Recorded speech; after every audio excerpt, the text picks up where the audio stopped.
Hey music lovers, I'm Tim Nichols and I'm Generation X. I'm a Christian and I'm a metalhead.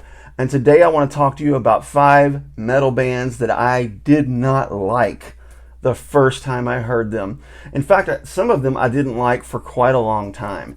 And I'm going to start off with the one that took me the longest time to warm up to. And some of you are going to think I'm an idiot, but that is Deliverance. I just couldn't do it.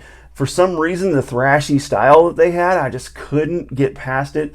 I couldn't get past the vocals at first. Now, I absolutely love the vocals on this. Please make no mistake, I love this music now, but it took me forever to really warm up to them. And there's a really cool feature in this CD, because this is like a first pressing. This isn't the re-release.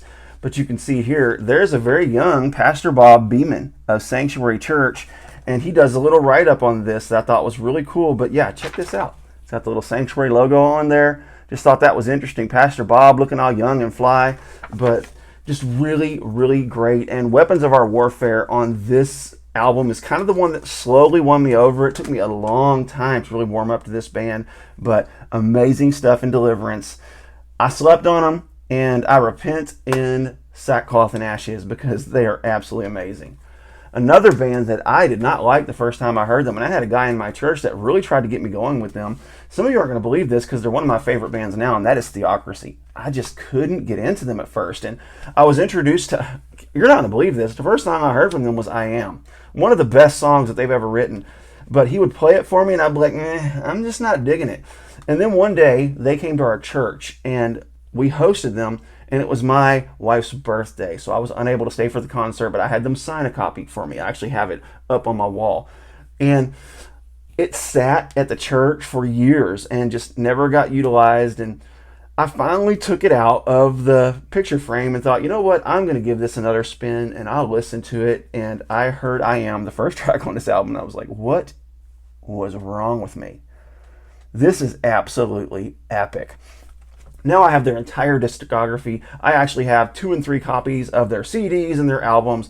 I am a Theocracy junkie at this point, but I did not like them at first, and it really kind of blows my mind because I can't explain why. Deliverance, I can explain why, because it was a little thrashy, and I think that Theocracy was kind of my gateway to Deliverance because they have that progressive rock where they add a little bit of thrash metal in there, so it kind of helped me build up my tolerance for that thrash metal that Deliverance does. And what's really interesting is as a kid I liked Megadeth, I liked Metallica. I can't make sense out of why I didn't like them.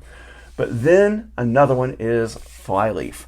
And I think what turned me off with Flyleaf is I saw the video of I'm So Sick, and it just looked kind of weird to me, and her in that dirty bathtub, and I was just like, I don't know if I'm feeling this or not. And several years passed, and I finally gave it a chance, and I listened to it again, and I was like, man, these guys absolutely jam. Lacy Sturm's vocals on this are incredible, and I gave it a chance, and now I've got all their CDs, even the one with the lead singer that switched, and I'm not too fond of that one, but anything with Lacy Sturm as the vocals on Flyleaf is going to be absolutely epic.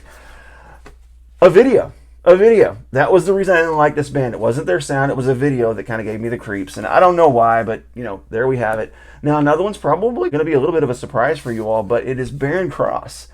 When I first heard Barren Cross, I was kind of unimpressed. I was like, I really don't like these guys. And over time, I had a friend that gave me one of their albums, and I listened to it and gave it another chance, and I was like, you know what? These guys are really good. Not only are they really good, but they are really clear in their message, which is something that's lacking in a lot of Christian metal.